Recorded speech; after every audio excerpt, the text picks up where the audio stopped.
Hello guys, welcome to my channel the glam life. আমি আর প্রীতম ঝটপট ready হয়ে গেছি। এখন ঘড়িতে বাজে 2টো। আমরা রাস্তায় দেখো বেরিয়ে গেছি। আমরা এখন যাচ্ছি হচ্ছে পূজাদির বাড়িতে। পূজাদি, দাদা, আমি আর প্রীতম আমরা চারজনে মিলে যাব হচ্ছে একটা ইন্টারেস্টিং জায়গায়। কোথায় যাব সেটা তোমরা আমাদের ভিডিও দেখো, তাহলেই জানতে পারবে আমরা কোথায় যাচ্ছি আজকে। তোমাদেরও ভিডিওটা ভালো লাগবে।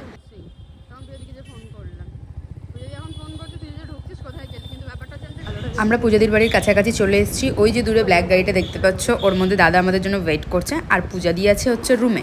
তো আমি পূজাদিকে তাড়া দেওয়ার জন্য চলে আসলাম ওপরে। তো আমাদের সব কিছু রেডি হয়ে গেছে। তো আমরা এবার নিচে নেমে যাব। তো পূজাদি ঘরে তালা মারছে। আর পূজাদির হাতে যে ইয়েলো বলটা দেখতে পাচ্ছ, ওটা একটু পরে কাজে লাগবে। কী কাজে লাগবে সেটাও তোমরা দেখতে পাবে। তো চলো একেবারে নিচে গিয়ে তোমাদের সাথে দেখা হচ্ছে। আমি আর পূজাদি নিচে নেমে আসলাম। নেমে এসে দেখি কি প্রীতম সবে বাইকটা ঢোকাচ্ছে, এতক্ষণ বাইরে দাঁড়িয়ে তার সাথে গল্প করছিল। এবারে হচ্ছে আমাদের নতুন গাড়ি এটা, সেই কারণে ওকে তো একটু সাজাতেই হয়। একজন নতুন গাড়িতে সাজাতে ব্যস্ত, একজন প্যাকেট তুলতে ব্যস্ত। এইখানে জাস্ট তোমরা পূজাদির মুখটা দেখো, কি পরিমাণ ঘামছে, বাইরে এতটাই গরম।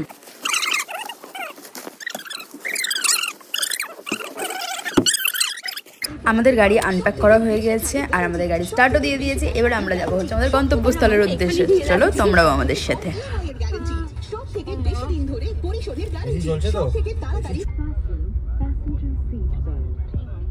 এই সিট বেল্ট পরতে যে আমার কি বিরক্ত লাগে, এত গরম লাগছে আর কি। সবে এসিতে চালানো হয়েছে, ঠান্ডা হয় না, তার মধ্যে সিট বেল্ট কমেন্ট দিয়েই যাচ্ছে। বলো এবার বলো, এই পাগলি ফোন কর, কোথায় গেল খুঁজে পেলাম না। আমরা এসেছি হচ্ছে গাড়ি নিয়ে গাড়ির শোরুমে, আর এখানে এসে প্রীতমকে খুঁজে পাচ্ছি না। তো সেই কারণে আমরা যখন প্রীতমকে খুঁজতে বেরোলাম, গিয়ে দেখছি রাস্তায় দাঁড়িয়ে আছে। তো ওকে খুঁজে পাওয়ার পর গাড়ি থেকে তুলে নিয়ে আমরা এগিয়ে চললাম রাস্তার দিকে। দেখো রাস্তাটা কি ভালো লাগছে। আমাদের কলকাতার দিকে গ্রিন জিনিসটা কমই দেখা যায়, কিন্তু দেখো এখানে প্রচুর গ্রিন আছে। দেখেও ভালো লাগছে, চোখে আরাম লাগে, আর মনটাও বেশ ভালো লাগে গ্রিন গ্রিন জিনিস দেখে। তার মানে জামা কাপড় না, গাছপালা, প্রকৃতি। আমরা এয়ারপোর্টের সামনে দিয়ে যাচ্ছিলাম, আর তখনই দেখতে পাই ইন্ডিগোর ফ্লাইটটা উড়বে বলে এগাচ্ছে। তো আমরাও এক্সাইটেড হয়ে গেলাম দেখার জন্য আর ভিডিও করার জন্য। তারপর দেখি উল্টো দিক দিয়ে আর একটা ফ্লাইট আসছে ল্যান্ড করার জন্য। দুটো ফ্লাইট একসাথে দেখতে ভালোই লাগছে। আমরা গাড়িটা একটা সাইডে পার্কিং করে দিয়ে এবারে হচ্ছে যাচ্ছি ডি বাপি বিরিয়ানিতে। এটার জন্যই তোমাদেরকে এতক্ষণ বলছিলাম কোথায় যাচ্ছি, গিয়ে দেখাবো। এটা পুরোনো আউটলেটটা। একবার ভেতরে যাই, গিয়ে দেখি কীরকম কী ব্যাপার। আর অনেকটা ভিড় আছে এখানে, দেখছো চারিদিকে রান্নাবান্না হচ্ছে, কটা হাঁড়িও বসানো আছে। প্রচণ্ড ভিড়, বাইরেটা যেরকম দেখা যাচ্ছে ভেতরটা আরও বেশি ভিড়। দোকানের ভেতরে ঢুকতেই ওনারা বললো যে প্রথমে বিলিং করিয়ে নিতে হবে। তো আমরা আমাদের খাবারগুলো অর্ডার দিয়ে দিলাম, দিয়ে দাঁড়িয়েছিলাম। জিজ্ঞেস করলাম কতক্ষণ দাঁড়াতে হবে, তো বললো আধ ঘন্টা থেকে 40 মিনিট, মানে এতটাই ভিড় আছে। কি নিবি? যতক্ষণ দাঁড়িয়ে আছি ততক্ষণ তোমাদের এখানে প্রাইসগুলো দেখিয়ে দিই, খাবারের কীরকম কী প্রাইস। আমরা বিরিয়ানি অর্ডার দিয়ে ভেতরে আর বাইরে দুটো কিছুক্ষণ ঘুরে নিলাম। ভেতরের দিকে যখন গেলাম, সবাই যেখানে খাচ্ছিল ওখানে সিটিং এরিয়াটা অনেকটাই ছোট, খুব ঠাসাঠাসি। আর বাইরেটা যখন আসলাম তখন দেখছি যে এখানে এরকম বিরিয়ানি সব প্রসেসিং হচ্ছে, দেখতেই পাচ্ছ লাল লাল ওখানে আলু, হাঁড়ি নাবানো হয়েছে। চারিদিকে এখানে হচ্ছে ম্যারিনেশন চলছে চিকেনের পিসগুলো দেখতে পাচ্ছ কত বড়। যখন আমরা ঢুকছিলাম তখন মাটন ম্যারিনেশন হচ্ছিল। সত্যি বলতে আমার এখানকার অ্যাম্বিয়েন্স একদমই পছন্দ হয়নি, কিন্তু কিছু করার নেই।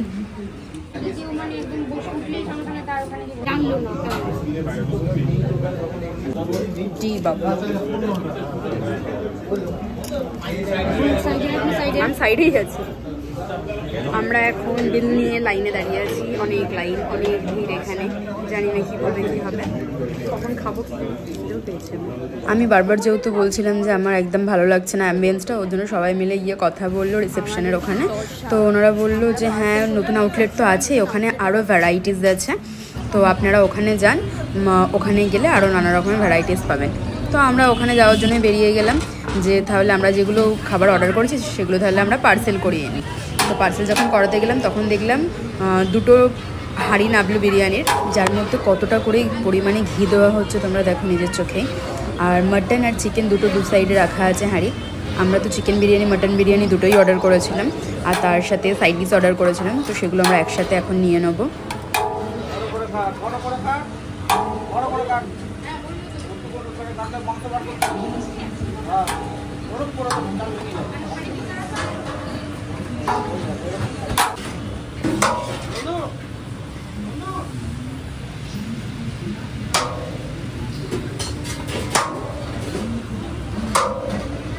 এখানে আমাদের পার্সেল হচ্ছে।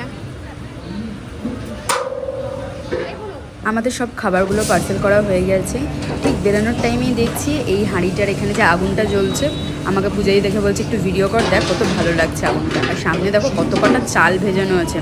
এখানে এত কটা হাঁড়ি বেরাচ্ছে আর এত ভিড়, গন্ধ এত ভালো লাগছে বিরিয়ানি, আমার তো তখনই খিদে পেয়ে গেছে। তো যাই হোক আমরা খাবার নিয়ে চলে আসলাম গাড়িতে উঠে গেলাম। এবারে আমরা যাচ্ছি হচ্ছে নতুন আউটলেটের দিকে। আমরা চলে আসলাম পার্ল হোটেলের সামনে, যার পাশে হচ্ছে কিনা ডি বাপির নতুন আউটলেটটা। পুরোনো আউটলেট থেকে নতুন আউটলেটের যে কিলোমিটারটা সেটা হচ্ছে 6 কিলোমিটার মতো। আমরা এখন গাড়িটাকে একটা সাইড করে নিয়ে তারপর আমরা যাব। এখন আমাদের গাড়ি পার্কিং হচ্ছে এখানে। একটু ব্যাকে করে রাখুন, নাহলে গাড়িটা আবার বেরোতে পারবে না, কারণ সামনে আরেকটা গাড়ি আছে ওর বড়। ভালো লাগছে দেখতে। চলো দাদা ওঠো, সার্ভিসও করে দিচ্ছেন। সিঁড়ি থেকে উঠেই দেখি ভেতরে লেখা আই লাভ ডি বাপি, যেখানে আমি ফটো তোলার জন্য বায়না করছিলাম। তো পূজাদি ভেতরে কথা বলতে গেলে ওনারা বললো যে 2 মিনিট পর আপনাদের ডেকে নিচ্ছি। তো আমরা বললাম তাহলে এই টাইমের মধ্যে আমরা কিছু ফটো তুলে নিই এখানে। আমাদেরকে 2 মিনিটও দাঁড়াতে হয়নি, আমরা ভেতরে ঢুকলাম। এবারে দেখো তোমরা অ্যাম্বিয়েন্সটা, এখানের অ্যাম্বিয়েন্সটা কতটা সুন্দর। আর এটা নতুন খোলা হয়েছে, এই কিছুদিনই হয়েছে, তারপরেই আমরা গেছি, 4-5 দিন মতো হয়েছে, তারপরেই আমরা গেছিলাম। খাবারগুলো আমরা অর্ডার দিয়ে দিই, কারণ অনেকটা লেট হয়ে গেছে, এখন 5টা বেজে গেছে। আমাকে ছেড়ে এরা 3 জনে মিলে একসাথে। বেচারাদের খুব জোরে খিদে পেয়েছে, তাই এটা ওটা সেটা খাবার অর্ডার দিচ্ছে এরা। দাঁড়ও খুব জোরে খিদে পেয়ে গেছে, তার মুখ দেখেই বোঝা যাচ্ছে। আর আমাকে তো এরা ভুলেই গেছে। একটা মাটন লিভার, একটা মাটন কষা, একটা স্টিম রাইস। ডাল নেই না, ওর জন্য স্টিম রাইস হবে না।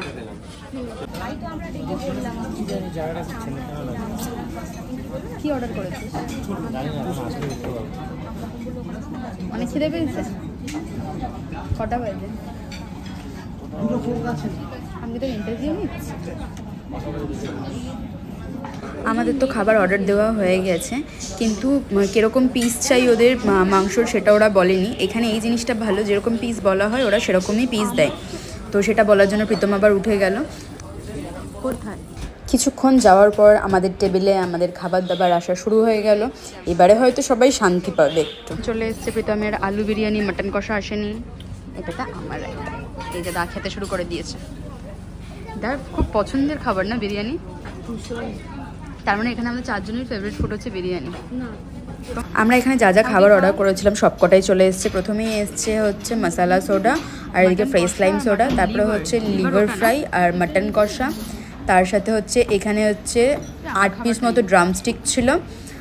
আর পূজা দিয়া দাদা মিলে মাটন বিরিয়ানি অর্ডার করেছি, প্রীতম আলু বিরিয়ানি অর্ডার করেছিল, আর তার সাথে ওই মাটন কষাটা। আর আমার হচ্ছে মিক্স ফ্রাইড রাইস। এই স্যালাড কটা? 4টে? 3টে তো না রে, ম্যান্ডেটরির জন্য না, নষ্ট হবে। আমার মিক্সড ফ্রাইড রাইসটা কিছুক্ষণ পরেই এসছে, তারপর আমি খাওয়া স্টার্ট করলাম। আর এখানে প্রীতমরা যে বিরিয়ানি খাচ্ছে, বলে দেখ এত ভালো মাটনটা সেদ্ধ হয়েছে আর এত জুসি মাটনটা। তো সবার খেয়ে খুব ভালোই লেগেছে, কিন্তু আমরা এত পরিমাণে খাবার অর্ডার করে ফেলেছি, আমাদের পক্ষে এতটা খাবার খাওয়া সম্ভব না। তার মধ্যে কোয়ান্টিটিও অনেকটা করেছিল, আর আমরা কোনোদিনই 1 প্লেট খাবার কেউই খেতে পারি না। আমরা খাবারগুলো প্যাক করিয়ে নিলাম, নিয়ে পূজা দিয়ে আর আমি ঘুরে ঘুরে একটু ফটো তোলার জন্য আসলাম। এদিকে যে সিটটা দেখছো, এটাতে আমরা একটু বসার জন্য বলছিলাম যে আমরা বসবো খেতে, বাট এখানে সিটটা বুকিং করা ছিল, তাই পাওয়া যায়নি। আর এদিকে দেখো বাইরে বৃষ্টিও শুরু হয়ে গেছে।